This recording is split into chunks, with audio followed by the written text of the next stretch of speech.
Corinto e Walker, por favor. Gravação iniciada. Corinto, seu áudio. Ok. Retornando à sessão, vamos ao item 3 a 4 de relatoria do doutor Zé Renato, que servirá de paradigma para os processos 365 a 378. O recorrente é Viva Real e o processo tem final 2016-81. O senhor está com a palavra, doutor José Renato. Bom, denúncia espontânea, tá? Manifestação de conformidade com o despacho decisório número tal. Como foi transmitido, com o objetivo de compensar débitos nele discriminados, de PIS/PASEP, Código Receita 6912, decorrente de recolhimento com DARF efetuado em 25/2/2014, no valor de R$21 mil. De acordo com o despacho decisório, a partir das características do DARF, discriminado perde compra acima identificado, foram localizados um ou mais pagamentos. Conquanto enquadramento citou-se e tal. Na manifestação de conformidade, o interessado apresentou as seguintes razões. O crédito original foi anteriormente utilizado para compensação de débitos acrescidos de juros de multa. Após a transmissão da DECOMP, o débito nela compensado foi informado em DCTF. O fisco de ofício imputou multa de mora à primeira compensação, o que reduziu o valor do crédito disponível para compensações posteriores. A única razão para que as compensações em discussão não terem sido homologadas em sua integralidade foi a exigência de multa de mora na compensação anterior. A multa de mora não é devida em razão da denúncia espontânea prevista no 138 CTN, conforme decisões CARF e STJ, pede-se a juntada posterior dos documentos. No acordo do qual foi retirado o relato acima, a turma julgadora por unanimidade de votos julgou improcedente a manifestação de inconformidade, não reconhecendo o direito creditório postulado e não homologando as compensações solicitadas. Inconformada com a redecisão, a contribuinte depôs o recurso, onde repisa os argumentos trazidos ou torna a manifestação de conformidade, requerendo a reforma integral do acordo. É o relatório, presidente. Ok, pode passar para o voto. Multa de mora, denúncia espontânea.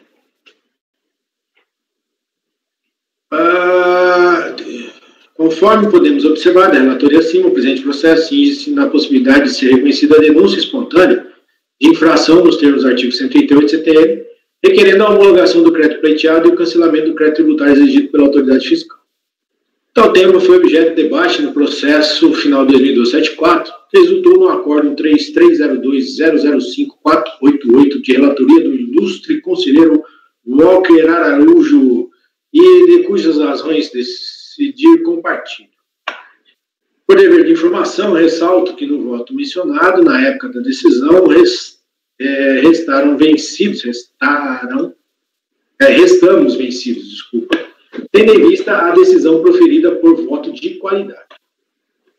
Tendo em vista não ter alterado meu posicionamento sobre a matéria e como dito comungar, aí aqui eu vou tirar o 57, tá? Faça transcrever, tiro o 57. O artigo 61 do Código Tributário Nacional estatui que o crédito não integralmente pago no vencimento e acréscimo de juros de mora, seja qual for o motivo determinante de falha, sem prejuízo. Você precisa ler tudo, Zé? Não vou ler tudo. Isso aqui nós falamos que é pagamento. Entendeu? Nós dizemos aqui que nós entendemos como pagamento, né? Bom, vou lá até o final. Compensação versus pagamento, é isso, Zé? Para tentar configurar a denúncia? Isso. Como é que é? Desculpa, eu não entendi. Compensação versus pagamento. Versus pagamento, tá. Isso, exatamente. Aí, nesse contexto, vou lá no finalzinho, tá? Bom, como se verifica nos documentos acostados aos autos, a DECOMP de 28 de 1 de 2016 serviu como pagamento de PIS do período de apuração de janeiro de 2014, utilizando, para tanto, o crédito proveniente de DARF, pago a maior em fevereiro do mesmo ano. Verifica-se ainda que o pagamento foi realizado com acréscimo de juros. Vale ainda ressaltar que não há no processo qualquer notícia sobre o procedimento fiscal para averiguar a operação em análise. Destarte tendo em vista entender que a recorrente efetuou o pagamento do débito não declarado antes de qualquer procedimento fiscalizatório e, com base no entendimento proferido no resto anteriormente citado, reconheço o benefício da denúncia espontânea. Assim, por tudo exposto, voto por dar provimento ao recurso voluntário. É como voto, presidente. Ok. Passo a palavra ao doutor Vinícius. Bem, se é só essa questão, eu divirjo, né? Porque entendo que compensação nesse caso aí não se equipara a pagamento para fins de denúncia espontânea. Não tem nenhuma outra questão relativa à declaração anterior, nada disso. Não, pelo que eu lembro aqui do coisa, não. Do processo, não.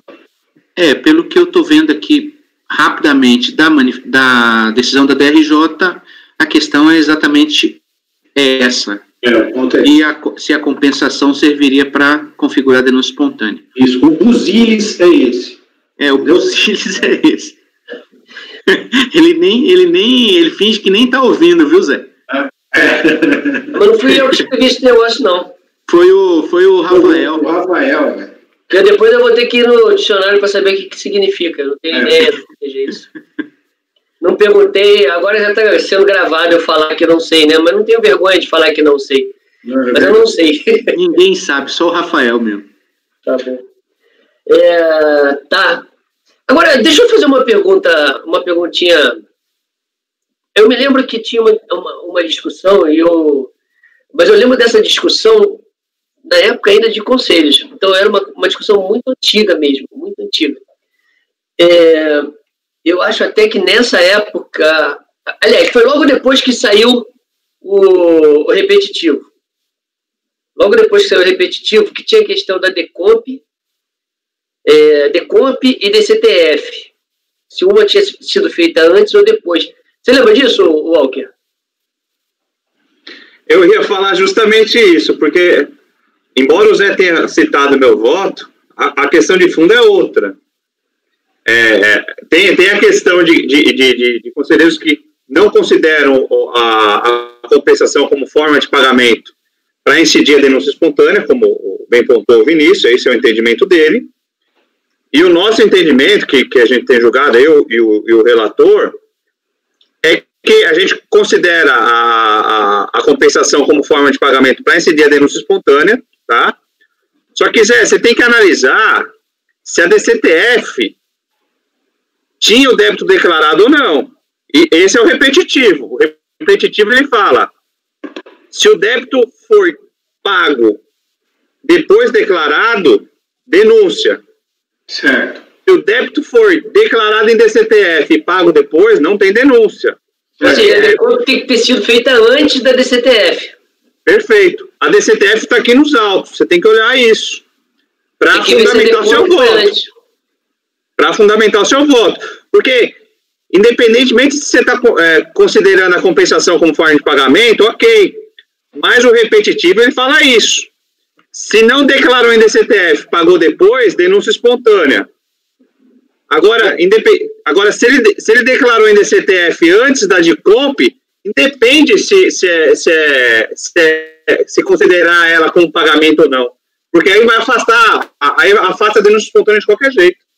Mas parece que essa não é a questão, não. Não, aquilo que eu falei.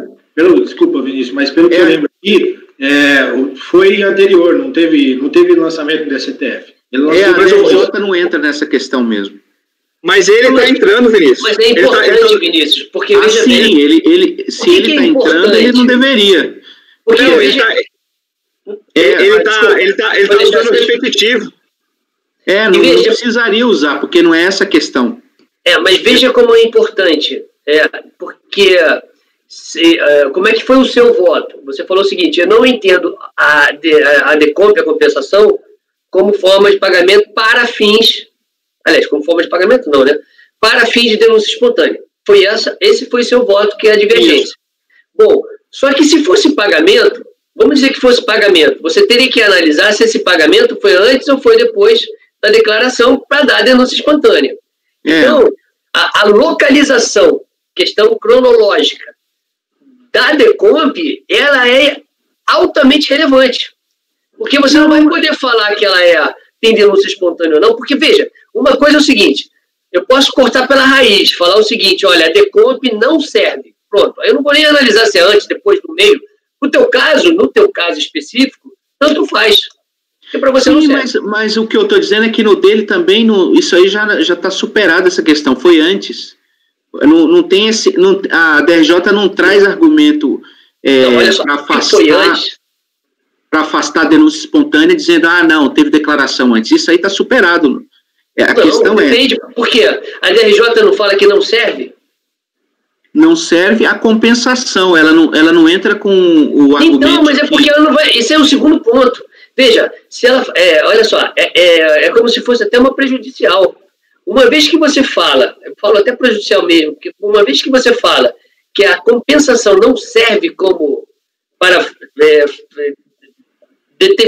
definir ou determinar a denúncia espontânea, então se ela não serve, não me interessa localizá-la no tempo, porque ela não serve. Então ela para aí. Agora, se ela falar assim, serve, beleza.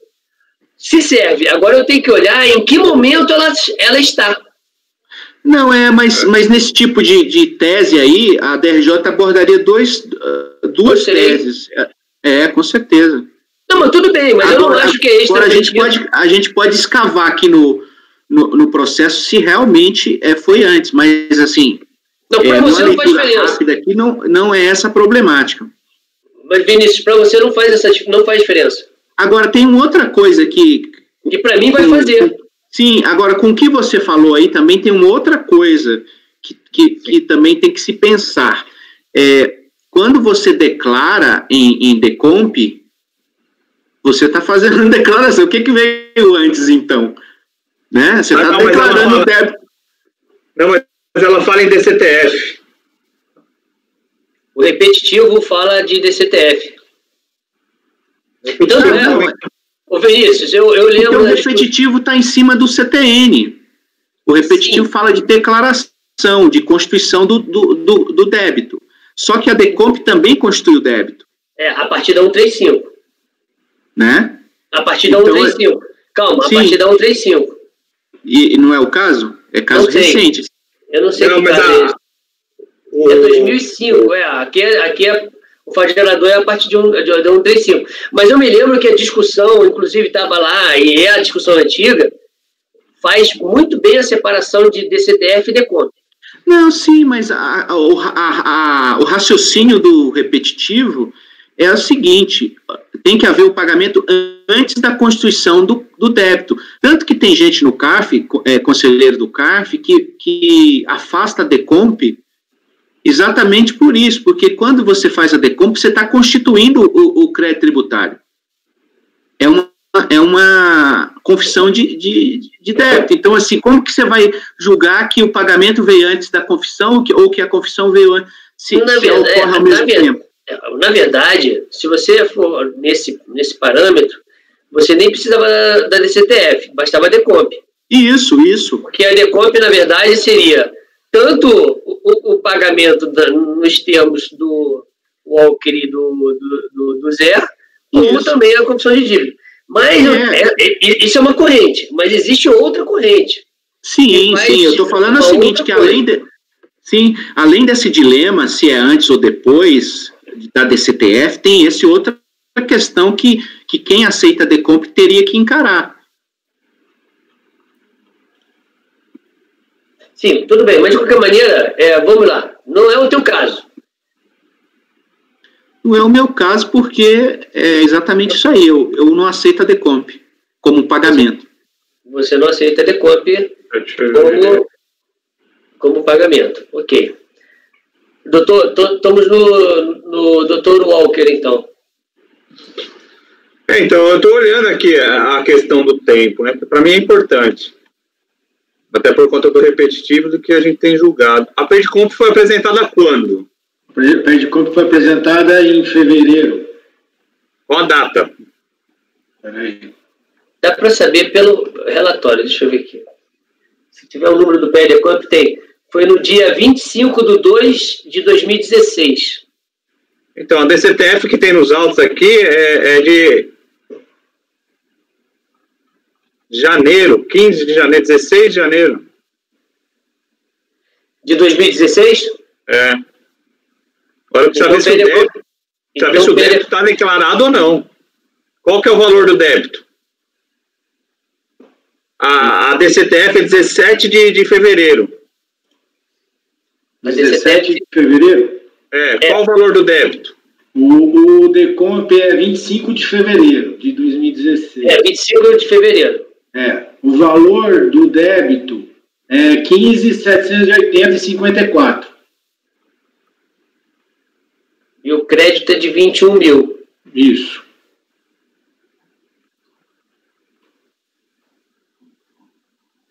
Então, o que acontece aqui, eu me lembro até que acompanhava isso aí foram discussões longas. Me lembro até você vê, era a época do Odace Emanuel. Qual o período do débito, Zé? Período do débito. É janeiro de 2014? Janeiro de 2014. Então está declarado aqui. A data da arrecadação, 25 de fevereiro de 2014. Ah, não, isso aqui eu estou no... Na compensação, estou no crédito. É que eu não entrei no processo. Vocês entraram no processo? Eu estou pegando o teu relatório, estou trabalhando com ele. Aham.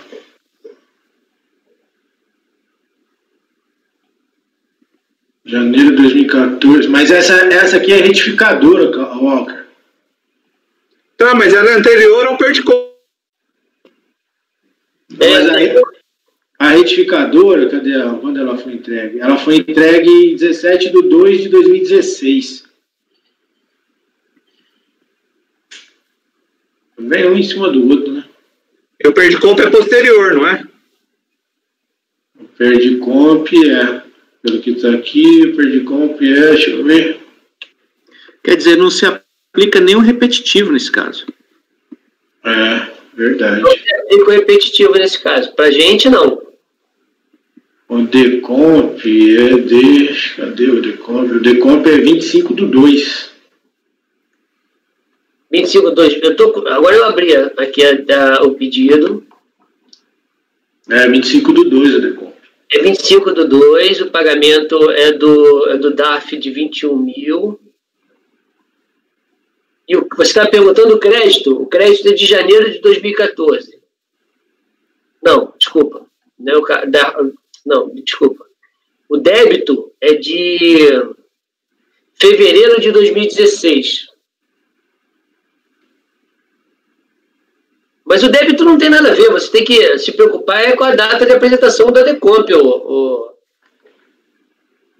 Olha, mas no despacho decisório está falando de um PERDECOMP de 28 de janeiro de 2016. É isso que eu estou vendo. Tem um PERDECOMP de 28 de janeiro, que é com o mesmo valor. Mas é engraçado. Deixa eu ver se isso aqui é retificador, então. Sabe o que aconteceu aqui? Não, isso aqui não é retificador. Peraí, mas tem alguma coisa... Como é que pode esse despacho estar falando isso? Que o que aconteceu é o seguinte, não foi feita a compensação, não foi homologada, porque no despacho decisório entendeu que não tinha a denúncia espontânea, e aí cobrou a multa. E aí o valor do crédito reduziu. Não, então peraí, o primeiro foi 28/1/2016. Isso. Primeiro, esse tem que ser levado em conta. Esse é o PER que tem que ser. Então, 28/1/2016. E a DCTF? A DCTF é fevereiro de 2016. Então foi antes, Então foi antes, Walker. Tá bom. Foi antes o retificador foi 25/2 e... Mas indicadora, tudo bem, substitui tudo, mas para esses fins, eu entendo que tem que ser a primeira Decomp lá.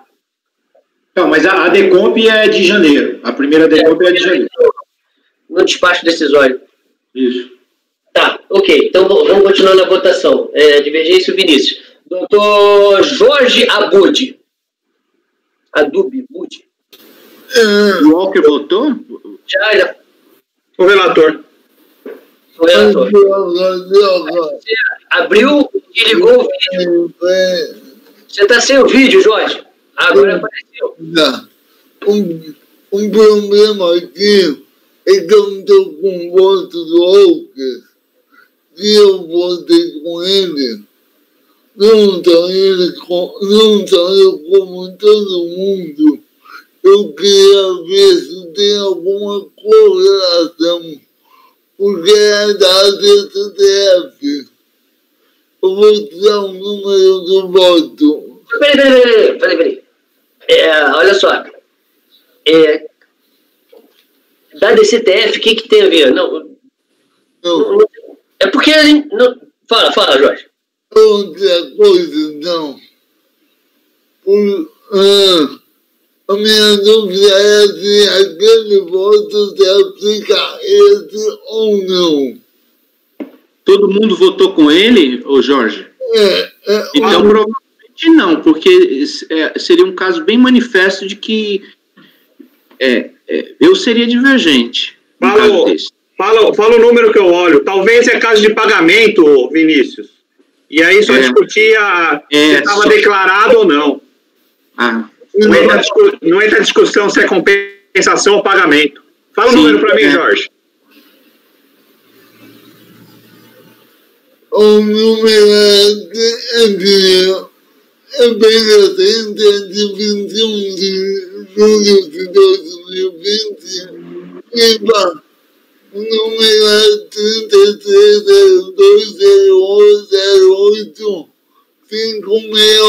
3302080568. Repete, peraí. 3302 008 568. Eu não sei se esse é o repetitivo. Peraí que eu já vou ver aqui.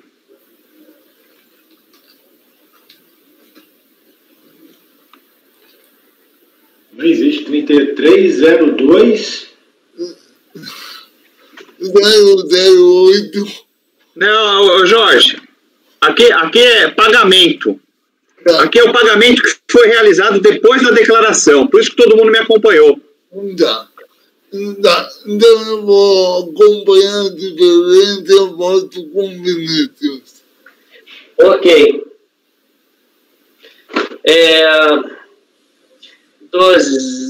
Zé Renato é o relator. Doutor Corinto. Com a divergência. Corinto também vota com a divergência? Ok. Com a divergência, cadê? Ok. Doutor Rafael. Eu voto no relator, presidente. Com o relator. Tá. Doutora Denise.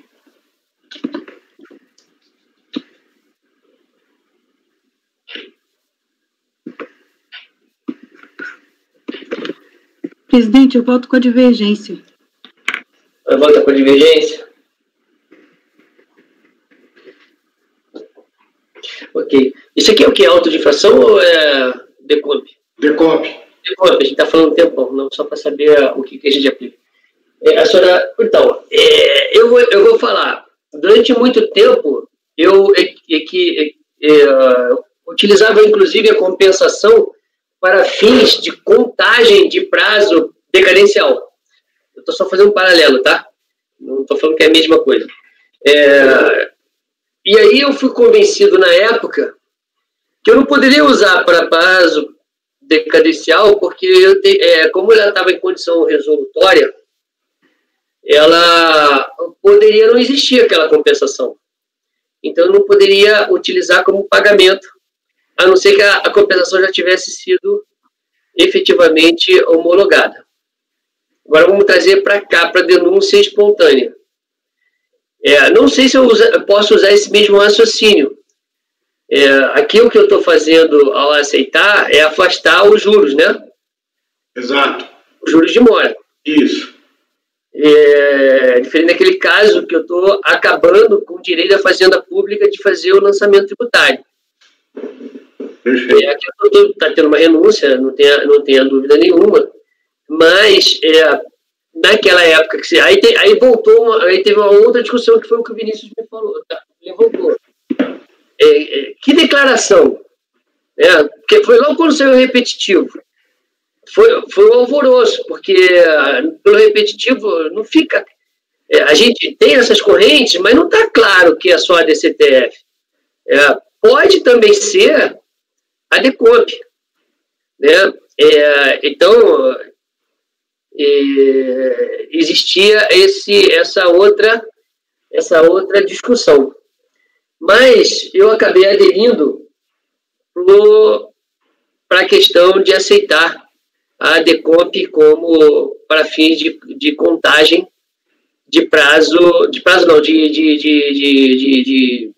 para denúncia espontânea. Não aceito para fins de decadência, que é quando a gente tiver que discutir, a não ser que já tenha julgado o processo de compensação. Mas para fins de denúncia espontânea, eu entendo que sim, porque ele, na verdade, fez lá ele usou uma modalidade de extinção do crédito tributário, e se ele usou aquela modalidade, era exatamente esse fundamento que eu usava, ora, ele não tinha necessidade de pagar também. Ou ele pagava, ou ele compensava, ou ele poderia ter até uma ação judicial, uma liminar, falando que ele não precisava pagar, que seria um outro problema que a gente poderia ter que discutir. Mas que não está nos autos, então não vou entrar nessa discussão. A doutora Denise, queria falar algo?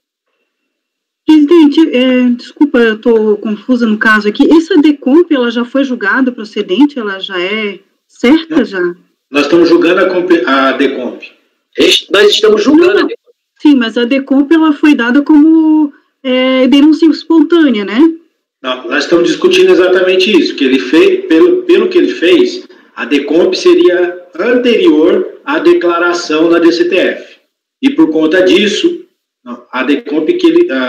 desculpa. Foi anterior. E aí ele teria pago antes de ter qualquer fiscalização que viesse sobre isso, então caberia a denúncia espontânea. O que a DRJ falou, a DCTF no despacho, é que não caberia, então aumentou os juros, e aí o valor para a compensação diminuiu. Então é por isso que não foi homologado.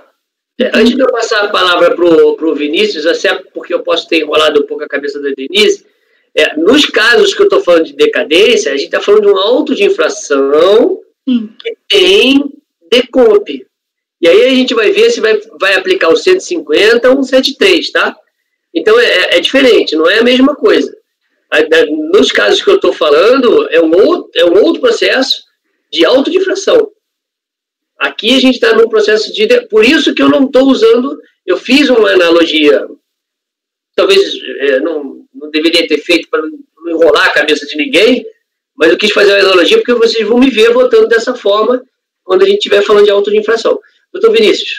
Porque essa questão do auto de infração que o Gilson levantou é para saber qual regra de decadência que se aplica. Por exemplo, se há antecipação de pagamento do tributo, você leva a 150 parágrafo 4º. Se não há antecipação do pagamento, você vai para 173.1, né? Então, o Gilson considera que ele não considera a compensação como antecipação de pagamento para efeitos da contagem do prazo de decadência.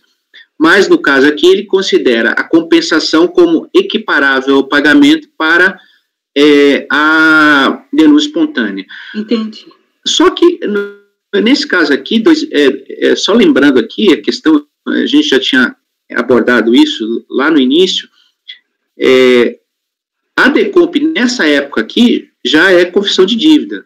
Então, desde 2003, ele é confissão de dívida. Então, aqui, o fato o fato gerador aqui, os fatos já são regidos pela norma que dá à Decomp essa natureza de confissão de dívida.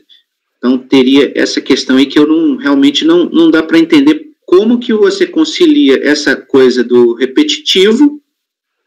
O repetitivo é claro, ele fala o seguinte, a lógica do repetitivo é essa, tem que haver o pagamento antes da constituição do crédito tributário. Mas essa lógica feita pelo repetitivo, ela se deu na época que a Decomp a compensação não era confissão de dívida. Sim, mas já existia essa coisa da constituição do débito, da confissão. Sim, mas por isso que não se falou de CTF. Se falou, a única confissão de dívida que tinha à época era a DCTF. Sim. Ou, na verdade, tinha outra, que era o refis, né? A opção pelo refis também era uma confissão de dívida. Mas que não vinha o caso, porque não era nunca utilizado a confissão, o refis para esse tipo de coisa. Mas eu estou te falando, foi uma época anterior, então teve que fazer uma adaptação. Bom, essa é a maneira que eu vejo. Vamos lá, mas continua com a palavra, doutor Vinícius. Não, mas é isso aí, assim, tem essa coisa de, além de equiparar pagamento à compensação, né, tem essa outra questão aí também para quem equipara pagamento à compensação, tem essa outra questão a resolver que é como que uma declaração que constitui a dívida, que constitui o crédito tributário, pode ser, nesse caso, valer como equiparável ao pagamento, sendo que ela também constitui a dívida. Então, enfim, presidente, só esse comentário aí. Eu voto com a divergência, tá? Não sei o que eu votei antes, desculpa. Votou com a divergência. O senhor votou com a divergência. Continuou votando com a divergência. Isso. Ok. Então, ficou assim. E aqui é provimento parcial, né? Porque você não vai homologar, você não sabe qual é a compensação, não pode ser provimento total. Porque se for provimento total, eu não vou votar com o senhor, não. Não é provimento parcial. Então, agora o membro por voto de qualidade.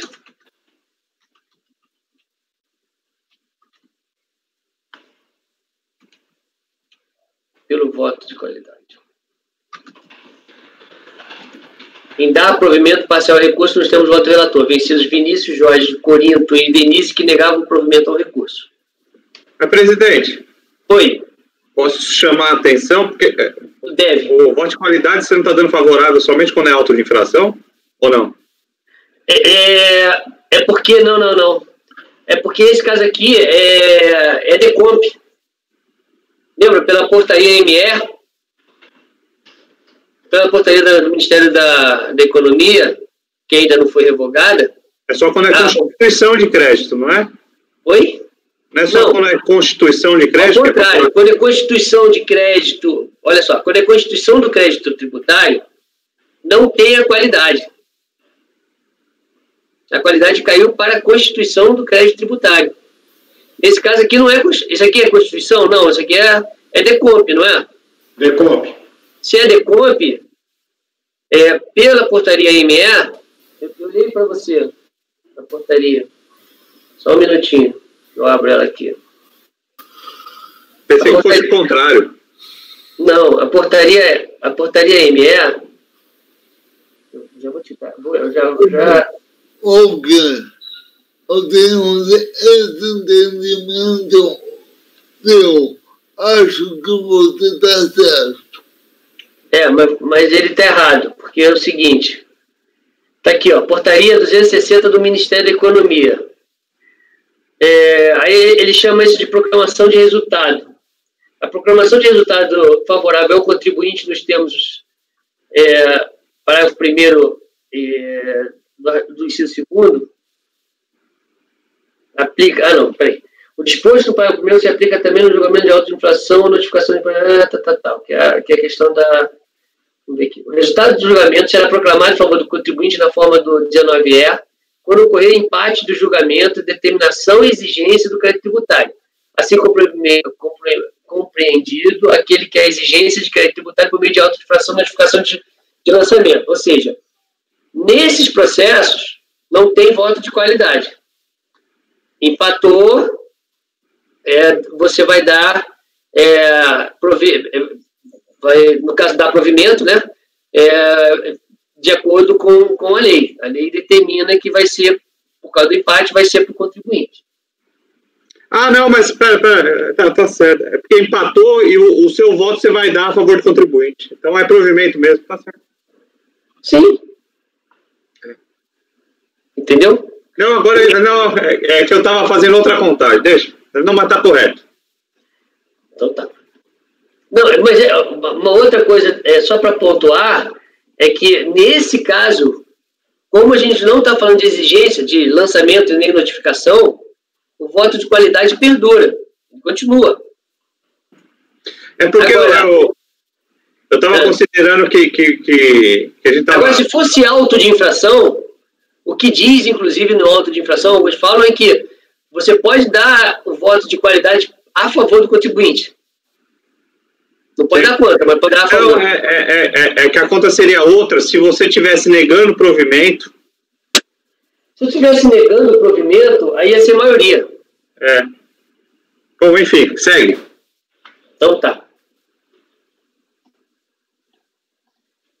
Jorge, você entendeu? Eu estou copiando esse mesmo resultado para os demais, tá? Jorge, você entendeu? Porque você falou que concorda com...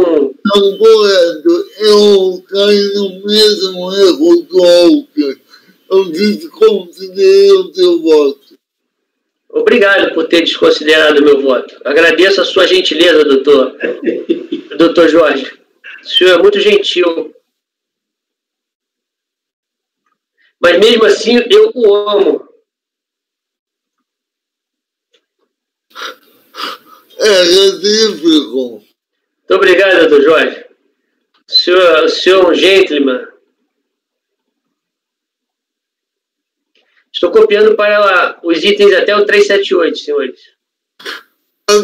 Vinícius, o próximo é o seu. É o item 378, aliás, estou copiando até o 377. O 378 é de relatoria do doutor Vinícius, a empresa é VJ Eletrônica e o final do processo é 9730. O senhor está com a palavra, doutor Vinícius. Ok.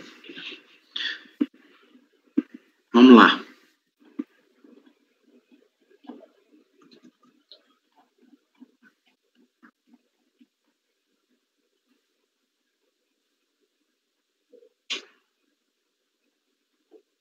Deixa eu ver se eu consigo resumir esse processo aqui.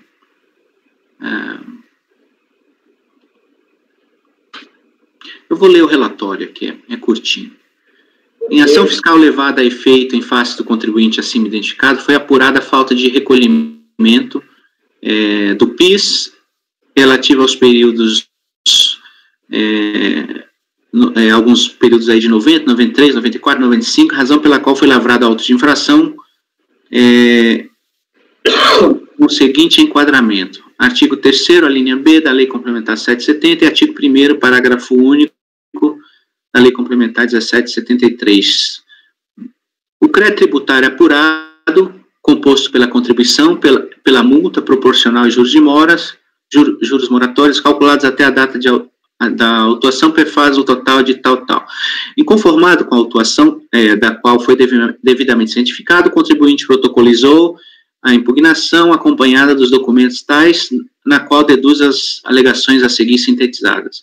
O enquadramento legal consignado pela autoridade fiscal não se coaduna com os cálculos efetivamente realizados para apuração do montante devido a título de PIS, de forma que o lançamento deve ser anulado. No seu entender, a fiscalização, ao expor a memória descritiva dos cálculos, não aplicou corretamente as determinações legais em que fundamentou sua autuação, violando o artigo 6º da Lei Complementar 770, que determina a cobrança do PIS, tomando-se como base de cálculo o faturamento verificado no 6º mês anterior ao do fato gerador. Nesse aspecto, sustenta que a impertinência lógica entre o motivo e o conteúdo do ato de lançamento teria resultado, inclusive, em cesseamento de defesa. Os juros utilizados na composição do débito não encontram amparo em nosso ordenamento, devendo ser recalculado todo o débito com percentual legal de juros, ou seja, 1% ao mês, conforme estabelece o 192 da Constituição.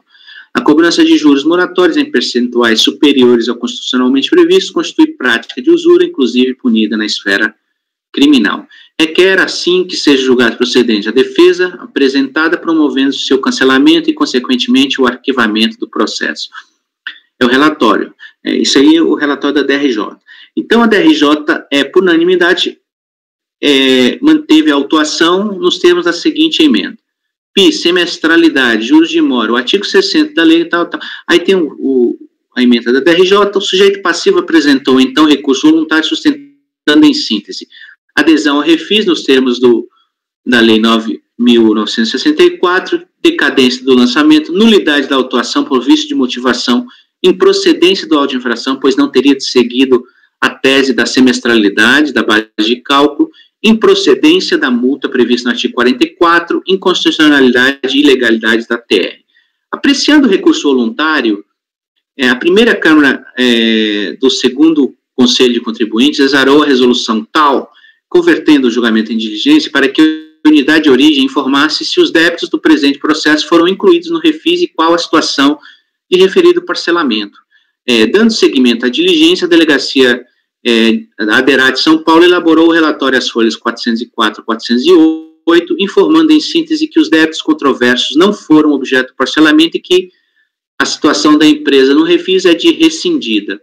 Tendo o processo retornado ao CARF, na sessão de 12 de 8 de 2009, a segunda turma da terceira Câmara, terceira sessão, exarou o acórdão tal, o qual deu parcial provimento ao recurso, reconhecendo a decadência dos fatos geradores ocorridos até 5 de 92 e a semestralidade da base de cálculo. Diante de tal decisão, a Fazenda Nacional interpôs recurso especial de divergência, contestando em síntese a contagem do prazo decadencial, no caso de tributos sujeitos a lançamento por homologação. Nesse contexto, enquanto o acórdão atacado entendeu que o prazo de decadência começa a fluir da data da ocorrência do fato gerador, salvo nos casos de dolo, fraude ou simulação, independentemente da existência de pagamento, a Fazenda Nacional apresentou jurisprudência divergente, segundo a qual o termo inicial para a contagem da decadência se desloca para o primeiro dia do exercício seguinte em que o lançamento poderia ter sido efetuado, nos casos em que não houve antecipação de pagamento do tributo. O recurso especial foi admitido conforme despacho de folhas tais. O sujeito passivo foi cientificado por edital para apresentar contra-razões e não se manifestou. Apreciando o recurso, a terceira turma da Câmara Superior de Recursos Fiscais exarou o acórdão tal em janeiro de 2019, dando provimento por unanimidade de votos ao recurso especial da Fazenda Nacional, determinando o retorno dos autos a este colegiado, é o relatório. Como visto, agora já passo para o voto.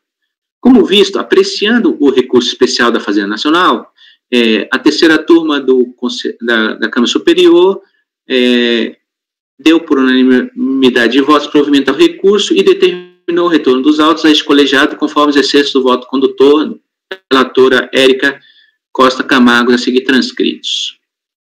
Deixa eu ver se eu resumo isso aqui. Como se observa, aí eu pulo aí o que ela decidiu, e aí já traz um resumo do que foi decidido. Como se observa, a Câmara Superior afasta integralmente a questão da decadência, restando-nos analisar as demais matérias suscitadas no recurso voluntário, a saber, adesão ao refis, nulidade da autuação por cesseamento de defesa, aplicação da semestralidade da base de cálculo, caráter confiscatório e abusivo da multa, inconstitucionalidade e ilegalidade da TR. No tocante à alegação de que os débitos objeto desse processo estariam inclusos no refis, não assiste razão.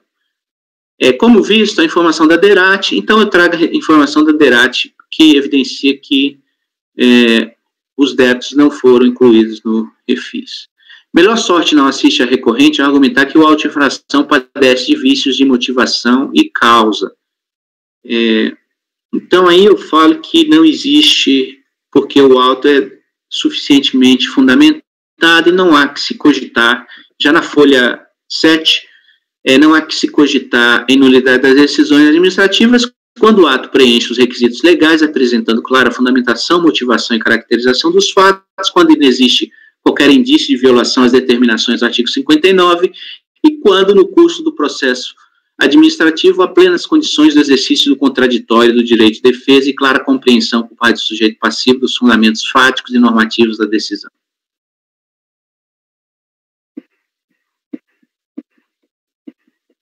Nesse sentido, então aí eu afasto a questão da nulidade do auto. Com relação aos argumentos de necessidade e aplicação da tese da semestralidade no cálculo do PIS, entendo que assiste razão à recorrente, tal questão está absolutamente pacificada, existindo inclusive súmula vinculante do CARF regendo a matéria, súmula 15.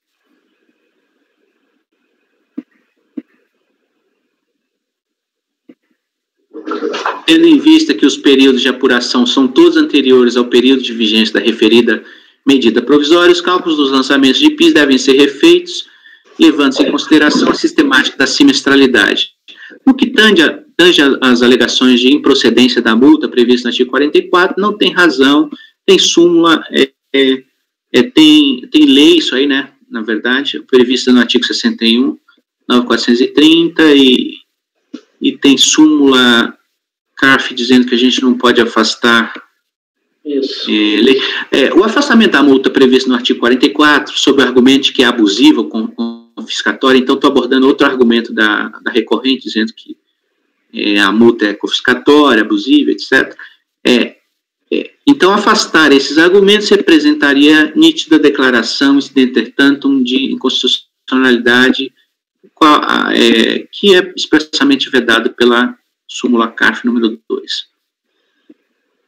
Por fim, com relação à taxa referencial, entendo que o tema também está pacificado pelo CARF. Diante das considerações expostas, voto por rejeitar as preliminares suscitadas e, no mérito, por dar parcial provimento ao recurso voluntário, devendo ser revisto o cálculo do PIS, levando-se em consideração a regra da semestralidade. Ok. Doutor, como o senhor vota? Com o relator. Doutor Jorge. Com o relator. Doutor Zé Renato. Com o relator, presidente. Doutor Corinto. Acompanho. Doutor Rafael. Com o relator, presidente. Doutor Denise. Com o relator, presidente. Também voto com o relator, então deixa eu só... deu provimento, afastou a preliminar e deu provimento parcial. Então foi dado provimento parcial por unanimidade. Preliminares. Tem uma preliminar ali, peraí.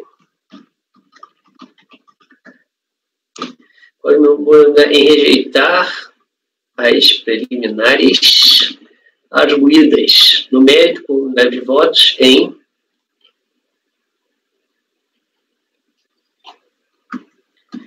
dar provimento parcial ao recurso nos termos do voto do relator.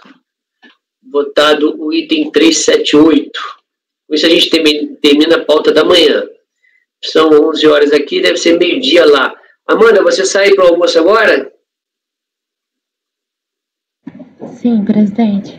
Então pode encerrar a gravação, por favor?